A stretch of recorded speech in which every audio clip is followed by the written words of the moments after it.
যারা নতুন নতুন সিনেমা দেখতে চান, যারা নতুন নতুন গল্পের বই পড়েন, বাংলা গল্পের বই, বাংলা কবিতার বই পড়েন, যারা বুদ্ধিজীবীদের নাটক দেখতে যান, তারা টিলু মণ্ডলকে চেনেন? আপনি এই মুহূর্তে যে কলকাতা শহরে বসে রয়েছেন, আপনি বোধহয় টিলু মণ্ডলকে চিনবেন না, কিন্তু প্যালেস্তাইনে কি হচ্ছে সেটা নিয়ে আপনার অনেক অনেক কৌতূহল থাকবে।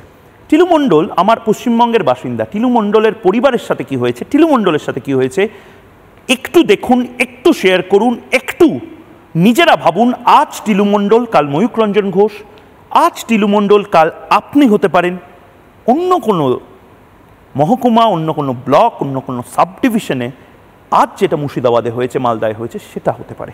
আর আমি এখানে আছি, আমার স্বামীর কদিন থেকে ওষুধ পরে না, পায়ে এরকম এইখান থেকে এইটি ফুলে গেছিল, দিয়ে এখানে ফেঁসে ঘা হয়ে গেছে, তো ওষুধ টষুধ পরে না, তো 8-10 দিন থেকে খিচুড়ি মিচুড়ি খাইলে আর শীতে শুয়েছে, দিয়ে এখন পা কেটে ফেলতে বলছে। এই মালদা পাঠালছি দিদি, পয়সা নেই, করি নেই, কিছু নেই।